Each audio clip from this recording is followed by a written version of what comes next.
अस्सलाम वालेकुम स्टूडेंट्स, कैसे हैं आप लोग? उम्मीद है आप खैरियत से होंगे। आज की जो हमारी क्लास है वो जो है ना वो बहुत इजी क्लास है, ठीक है। सर ये तो आप एक दफ़ा सस्पेंस बनाते ना, इसको गुस्सा आता है। अब ऐसी ज़िंदगी जीनी चाहिए, एंजॉय करा करो। अच्छा भाई, सेलिंग प्राइस है हमारे पास। What is the selling price? Selling price है $40। फिर हमारे पास आ रही है कुछ वेरिएबल कॉस्ट है। इन सारी वेरिएबल कॉस्ट को मिला लो, कितना बन रहा है भाई? मेरे हिसाब से $25 बन रहा है। थोड़ा अपनी कैलकुलेशन में भरोसा कर लेते हैं। चलो, वेरिएबल कॉस्ट कितनी आ गई हमारे पास? $25। तो कंट्रीब्यूशन पर यूनिट कितना आ गया भाई? कंट्रीब्यूशन पर यूनिट $15 आ गया है। मैंने क्या किया, 40 में से 25 माइनस कर दिया तो कंट्रीब्यूशन पर यूनिट आ गया। आज की जो हमारी क्लास है उसके अंदर हमने जो समझना है स्टूडेंट्स, वो समझना है कंट्रीब्यूशन टू सेल्स रेशो। क्या समझना है? Contribution to sales ratio. Contribution to sales ratio क्या होता है? Contribution to sales ratio, contribution to sales ratio होता है, या हम लिखेंगे कंट्रीब्यूशन डिवाइडेड बाय सेल्स। यानी कि कंट्रीब्यूशन कितना है हमारे पास? कंट्रीब्यूशन कितना है? जल्दी बोलो मेरे भाइयों। Contribution is $15। Contribution is $15। Selling price is $40। ये आ गया हमारे पास 15 divided by $40। What is 15 divided by $40? Calculator करो, पता चल जाएगा। कैलकुलेटर करो, पता चल जाएगा।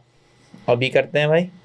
15 डिवाइडेड बाय 40 दैट इज, अच्छा अब इसको मल्टीप्लाई बाय 100 भी कर लो। थोड़ा समझाने के लिए बता रहा हूँ, मल्टीप्लाई बाय 100, लेकिन मर्जी होती है, चाहो तो मल्टीप्लाई बाय 100 करो, नहीं चाहो दोनों भी करो, दोनों चीज़ में चल जाता है।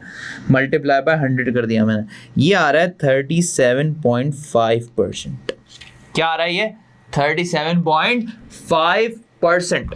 सर इसका मतलब क्या है? निकाला क्यों हमने? इसका मतलब क्या है? कोई तो वजह होगी, ऑब्वियस सी बात है स्टूडेंट्स, कोई तो वजह है।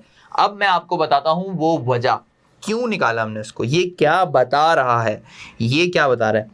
अगर हम देखें परसेंटेज का मतलब होता है 37.5 अपॉन 100। ये परसेंटेज का मतलब होता है, यही मतलब होता है ना। इतनी मैथ्स तो सबने पढ़ी है, अगर नहीं भी पढ़ी तो भी मैं आपके पास अवेलेबल हूँ, मेरे को आप पूछ सकते हो कि क्यों मैंने ऐसे लिखा। अच्छा, परसेंटेज के नीचे अगर परसेंटेज का साइन हटाना तो उसको डिवाइडेड बाय 100 कर दो, ठीक है भाई। इसका मतलब ये है कि अगर हमारे प्रोडक्ट की सेलिंग प्राइस 100 होती है, यानी मेरे प्रोडक्ट की सेलिंग प्राइस 100 होती है, तो उसके अंदर से, उस 100 के अंदर से 37.5 का प्रोपोर्शन इज माय कंट्रीब्यूशन। यानी कि स्टूडेंट्स इसका मतलब हुआ कि 100 की सेलिंग प्राइस अगर होती है, नहीं हम सिर्फ एक अंदाजा लगा रहे हैं, अगर 100 की सेलिंग प्राइस होती तो उसमें से 37.5 would have been my contribution.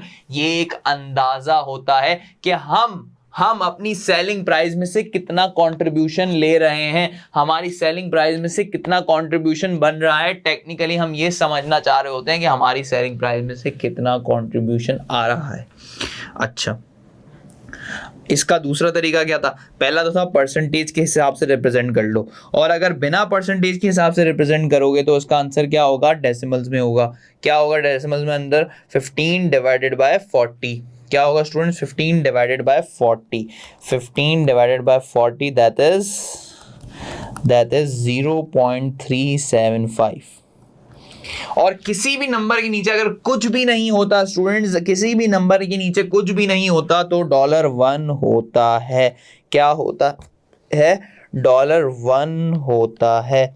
इसका मतलब हुआ कि अगर मेरी, ये क्या बता रहा है? ये बता रहा है कि अगर मेरी सेलिंग प्राइस $1 होती तो उसमें से मेरा कंट्रीब्यूशन 0.375 होता। उसमें से मेरा कंट्रीब्यूशन 0.375 होता। MA1 में याद करो gross profit margin, net profit margin, ये सारी चीज़ें पढ़ी थी, ये उसी से थोड़ा थोड़ा रेलिवेंट है। तो ये क्या था हमारा contribution, contribution, contribution to sales ratio, contribution to sales ratio. आज अभी आगे बढ़ लेते हैं, इधर भी चलते हैं। सबसे पहले हमारी सेलिंग प्राइस कितनी आ रही है भाई, कंट्रीब्यूशन टू सेल्स रेशो निकालना है, दोनों में निकाल लेते हैं, परसेंटेज में भी निकाल लेते हैं एंड विदाउट परसेंटेज भी निकाल लेते हैं। चलो भाई, सेलिंग प्राइस कितनी है हमारे पास स्टूडेंट्स, हमारे पास सेलिंग प्राइस इज $30 और वेरिएबल कॉस्ट इज, सारी वेरिएबल कॉस्ट में मिलाओ कितना बन रहा है भाई,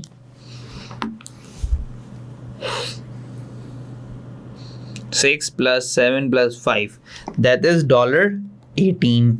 तो वेरिएबल कॉस्ट कितनी आ गई हमारे पास, 18 आ गई। 30 - 18 इज $12। ये हो गया हमारा कंट्रीब्यूशन, यानी मैं $12 का कंट्रीब्यूशन कमाता हूं। ये क्या है, पर यूनिट के हिसाब से है। अब मुझे क्या निकालना है, मुझे निकालना है कंट्रीब्यूशन टू सेल्स रेशो। क्या निकालना है students, contribution to sales ratio. Contribution कितना है हमारे पास, $12 डिवाइडेड बाय $30। तो ये क्या आ गया हमारे पास, ये आ गया हमारे पास, देखो contribution and the selling price. इसके अंदर ही इसका फॉर्मूला लिखा हुआ है, इसके अंदर ही इसका फॉर्मूला लिखा हुआ है, कंट्रीब्यूशन और सेलिंग प्राइस। तो ये कितना हो गया भाई, ये हो गया मेरे भाइयों और बहनों, पहले डेसिमल के अंदर रख रहे हैं, that is 0.4 and in percentage it is 40%। क्या मतलब हुआ, क्या मतलब हुआ, इसका मतलब हुआ कि अगर मेरी सेलिंग प्राइस 1 होती तो उसमें से 0.2 would have been my contribution. अगर मेरी सेलिंग प्राइस 100 होती तो उस 100 में से 40 would have been my contribution. ये है समझना, ये है इसका असल क्रक्स, ये है वो चीज जो ये बता रहा है स्टूडेंट्स। आगे बढ़ते हैं, इसके बाद next is selling price. Selling price is $50 and the entire all of them are variable cost. तो कितनी हो गई भाई वेरिएबल कॉस्ट, ऐड कर लेते हैं, आ जाओ।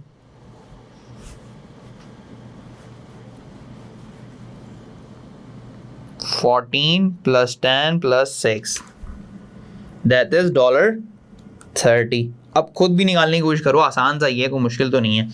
सेलिंग प्राइस कितनी है हमारे पास, $50, वेरिएबल कॉस्ट कितनी है हमारे पास, $30। तो कितना हो गया भाई, 50 - 30 इज 20 इज द कंट्रीब्यूशन। तो ये कितना आ गया, अब हमें निकालना है contribution to sales ratio. Contribution कितना है भाइयों, contribution is 20 and selling price is $50। तो ये कितना हो गया, डेसिमल के अंदर ये भी 0.4 ही आ रहा है। वाह भाई, सेम चल रहा है ये। हाँ चलो कोई बात नहीं, 0.4 ही आ रहा है। और परसेंटेज के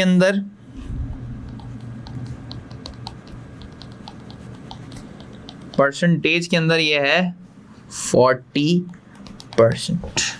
समझ आई बात स्टूडेंट, समझ आई बात, क्या बता रहा है ये, क्या बता रहा है ये। अगर सेलिंग प्राइस 1 होती तो कंट्रीब्यूशन कितना होता हमारे पास, 0.4 का।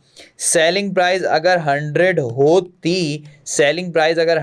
होती तो कंट्रीब्यूशन कितना होता हमारा, 40 होता। अच्छा सर ये क्या बात हुई सर, आप क्यों चाह रहे हैं, हम क्यों ऐसा करना चाह रहे हैं कि हम हर किसी की अलग अलग क्यों हम हर प्रोडक्ट की कंट्रीब्यूशन सेलिंग प्राइस को 1 बनाने की कोशिश कर रहे हैं, क्यों हम एनालिसिस के लिए ये कहना चाह रहे हैं कि सेलिंग प्राइस अगर 100 होगी तो 40 कंट्रीब्यूशन होगा, ये हम 40% में क्यों ला रहे हैं, हम क्यों कर रहे हैं ऐसा, हम ऐसा क्यों कर रहे हैं, क्यों ये रेशो निकालना जरूरी है। अगर ये बात नहीं समझ आती तो कोई मसला नहीं है, लेकिन समझ लो तो अच्छी बात है। देखो कितने प्रोडक्ट हमने निकाले, ए प्रोडक्ट,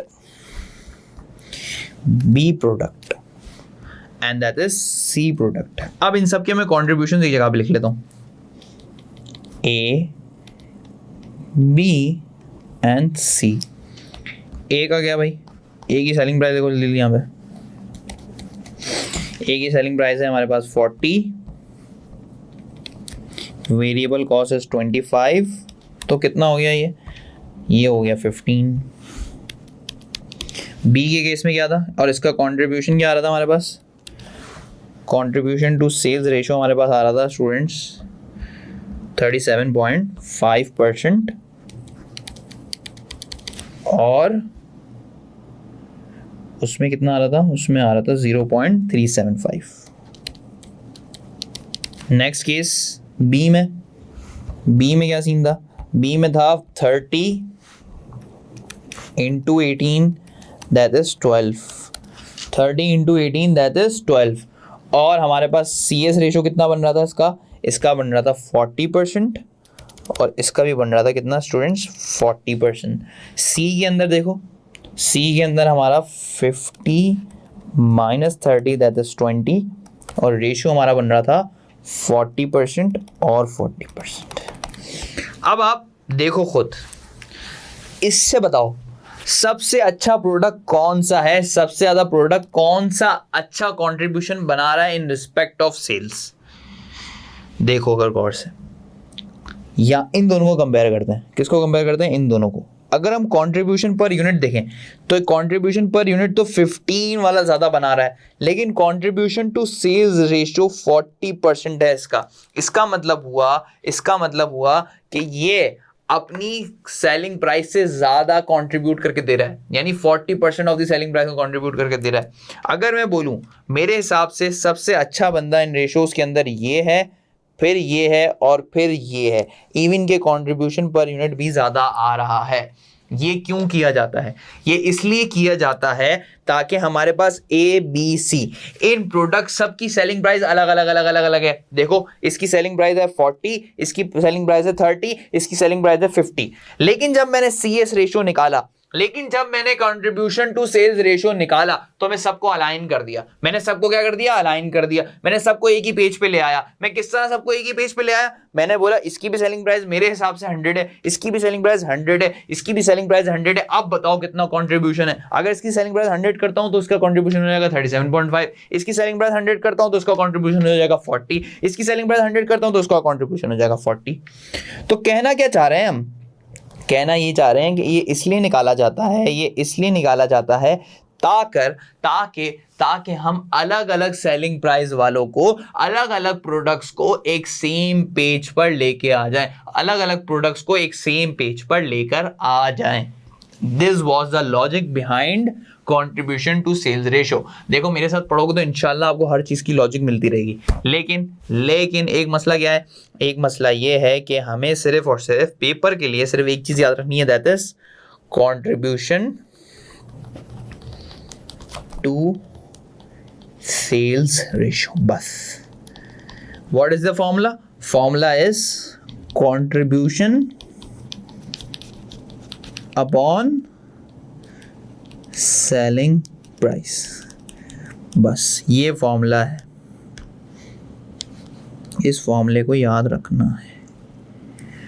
ठीक है, बात क्लियर हो गई, उम्मीद है ये समझ आ गया होगा। मिलते हैं अपने नेक्स्ट लेक्चर के अंदर, जिसके अंदर हम सेल्स रेवेन्यू को थोड़ा सा चेंज करके पढ़ेंगे, सेल्स रेवेन्यू को एक नए तरीके से कैसे निकाला जाता है वो समझेंगे। See you students in the next lecture. अल्लाह हाफिज़।